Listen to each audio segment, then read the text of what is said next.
Hello friends, ये देखिए मेरे पास कुछ इंडोर प्लांट मैं आपको दिखा रही हूँ। ये मेरे पास इन एग्लोनिमा बहुत सारा कलर का है। और मेरा जो आज का टॉपिक है, मुझे कल मेरा सब्सक्राइबर लोग पूछे थे कि इंडोर प्लांट में सर्दियों में हम लोग इंडोर प्लांट में खाद दे सकते हैं क्या, सर्दियों में खाद देनी चाहिए या नहीं इंडोर प्लांट में। यही टॉपिक मैं आज लेके आपके साथ आ गई हूँ। इस वीडियो में बताऊंगी, आप सब बने रहना। और मेरा वीडियो आप लोगों को कैसा लगा ज़रूर कमेंट करना। नए लोग होगे तो मेरा चैनल को सब्सक्राइब ज़रूर कर देना। और देखिए मेरे पास कुछ एग्लोनिमा हैं, कुछ कलेथिया है, कुछ मेरा जो जितने सारे मेरा इंडोर प्लांट में मैं दिखा लेती हूँ। सो फ्रेंड, चलो इस वीडियो को आगे की तरफ ले चलती हूँ। Good morning friends, welcome to my channels gardening with Pinky. I hope आप सब स्वस्थ हैं, मस्त हैं और अपने अपने कामों में व्यस्त हैं। हाँ, सर्दियों में हम लोग क्या करते हैं, आपका मेरा टॉपिक है सर्दियों में खाद देना चाहिए या नहीं। ये है मेरा टॉपिक। देखो फ्रेंड्स, सर्दियों में ना हमारा जितने सारे इंडोर प्लांट सर्दी के कारण ना इनका ग्रोथ थोड़ा सा रुक जाता है। तो आप क्या करो, ये इनका ग्रोथ अगर रुकेगा तो इनको खाद की भी ज़रूरत ज़्यादा नहीं होता है। तो इसमें ना खाद देते हैं लेकिन बहुत कम कर लेते हैं। अगर पौधा एक्टिव ग्रोथ नहीं करेगा तो खाद की भी ज़रूरत नहीं करता है, तो खाद का आप क्वांटिटी कम कर देना।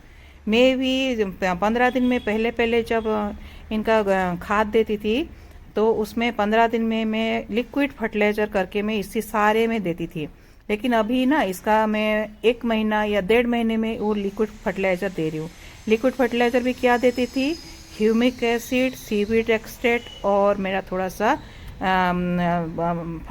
फंगिसाइड का मैं मिला के इसको मैं नीचे एक तो फोलियस करती थी और नीचे मिट्टी में भी देती थी। और इसमें ना अभी ज़्यादा पानी की भी ज़रूरत नहीं होता है। और ज़्यादा अगर खाद दे दोगे तो ये ना शौक में चला जाएगा और आपका प्लांट मरने का चांसेस रहता है। अगर खाद ज़्यादा हो जाएगा, इसका रूट क्या होता है, उसको रूट जलेगा। क्योंकि अभी इसका डोरमेंसी का पीरियड है तो इसमें ज़्यादा खाद नहीं, ज़रूरत नहीं होता है। अगर उसमें ना अगर देखो कुछ कुछ प्लांट में अगर ग्रोथ हो रहा है, जैसे कि देखो मनी प्लांट में थोड़ा थोड़ा ग्रोथ मैं दिखा देती हूँ। मेरा मनी प्लांट देखो, ये वाला है मनी प्लांट में आप देख पा रहे हो थोड़ा थोड़ा ग्रोथ हो रहा है। तो इस तरह से अगर ग्रोथ हो रहा है तो आपको क्या करना है, हाँ देना पड़ता है। इंडोर प्लांट कुछ कुछ में देना पड़ता है लेकिन हल्की बराबर। आप जो लिक्विड बनाओगे लिक्विड खाद, उसको पूरा पानी में डाइल्यूट करके हल्की मात्रा में, और 1-1.5 महीने के बाद ही आपको ये खाद देना पड़ता है। क्योंकि अभी डरमेंट उनका चल रहा है। डरमेंट के टाइम अगर आपको उसमें अगर ज़्यादा खाद हो जाएगा तो ये वाला प्लांट आपको आपका उसका जो रूट आपका सड़ने का चांस रहता है। बस इसमें आपका पतला पूरा लिक्विड फर्टिलाइज़र को पूरा पतला मात्रा में आप दे सकते हो। आप सीवीड का या आपका, हाँ, जो हम लोग चाय पीते हैं, चाय का पानी, ये सब ना पतला करके आप दे सकते हो। और इसका जब विंटर ख़त्म हो जाएगा उसके बाद आप रेगुलर जैसे 15 दिन के अंतर में आप जैसे लिक्विड खाद देते थे फिर से शुरू कर देना। लेकिन विंटर में ज़्यादा खाद देना नहीं होता है। मैं आप लोग को कुछ प्लांट के बारे में बता रही हूँ, जैसे कि मेरा मनी प्लांट में आपको कितना मात्रा में आपको देना पड़ता है। ये थोड़ा थोड़ा ना बढ़ता है। ये ठंड में हल्का ही बढ़ेगा, ज़्यादा भी नहीं बढ़ेगा। तो आपको लिक्विड फर्टिलाइज़र इसमें आपको 1.5 महीना, एक से ज़्यादा 1.5 महीने में आपको थोड़ा सा लिक्विड फर्टिलाइज़र, और अगर आपको चावल का धोने का पानी और चाय पत्ती का पानी, बस इतना ही आपको इस मनी प्लांट में देना पड़ेगा। इसको आप दे सकते हो। और दिखाती हूँ कुछ प्लांट में आपको साथ शेयर कर रही हूँ, जो प्लांट में आप जो खाद दोगे। जैसे ये सिंगोनियम है, ये सिंगोनियम में आपको ज़्यादा बिल्कुल भी माने हल्का सा बस फर्टिलाइज़र देना है तो दे सकते हैं। बिल्कुल ये ग्रोथ अभी नहीं करेगा तो बस आपको थोड़ा सा 1.5 महीने में थोड़ा सा खाद देना है। और ज़्यादा ठंड है तो बिल्कुल ना ही दे तो ठीक रहता है। क्योंकि इसमें अगर ज़्यादा भी फर्टिलाइज़र दे दोगे तो ये प्लांट आपका सड़ने मरने का चांस रहता है। नेक्स्ट मैं दिखाती हूँ नेक्स्ट इंडोर प्लांट। ये देखो, ये केलोकेसिया है। ये केलोकेसिया में ना ये ऑलरेडी डरमेंट में चला गया है, इसको बिल्कुल भी खाद मत देना। ये जब आपका सर्दी ख़त्म हो जाएगा, मार्च महीना शुरू हो जाएगा, तब जाके आप इसमें खाद देना शुरू करेंगे। केलोकेसिया में अभी बिल्कुल भी खाद देने की ज़रूरत नहीं होता है। नेक्स्ट प्लांट दिखाती हूँ। नेक्स्ट होता है एलोवेरा। एलोवेरा में भी अभी बिल्कुल खाद देने की, ये भी डरमेंट में चला गया है। इसमें भी ये बहुत सेंसिटिव होता है, अगर इसमें ज़्यादा पानी या ज़्यादा खाद दे दोगे तो ये एलोवेरा भी आपके गार्डन से हट जाएगा। तो इसमें भी आपको कब देना है, मार्च या अप्रैल जब शुरू होगा तब जाके आप इसमें फिर से फर्टिलाइज़र देना शुरू कर पाओगे। नेक्स्ट प्लांट दिखाती हूँ। नेक्स्ट प्लांट है फिलोडेंड्रम। फिलोडेंड्रम भी इंडोर प्लांट रहता है। फिलोडेंड्रम में देखो अभी पत्ती थोड़ा ग्रोथ कर रहा है, तो इसमें आप क्या करोगे, 6 से 8 हफ्ते में एक बार लिक्विड फर्टिलाइज़र को आप दे सकते हो। ये सर्दियों में ये हैवी फर्टिलाइज़र लेने की ज़रूरत नहीं करता है, बस हल्का सा आपका 6-8 में हफ्ते कंप्लीट हो जाए, उसके बाद आप फिलोडेंड्रम में आप दे सकते हो, फर्टिलाइज़र दे सकते हो। नेक्स्ट मैं प्लांट दिखाती हूँ। नेक्स्ट प्लांट है आपका रबर प्लांट। रबर प्लांट के बारे में बताती हूँ। रबर प्लांट बहुत आपका ना, इसका ग्रोथ बहुत स्लो हो जाता है, तो इसमें आप क्या करो, महीने में एक बार आपका इसमें फर्टिलाइज़र लिक्विड बना के दे सकते हो।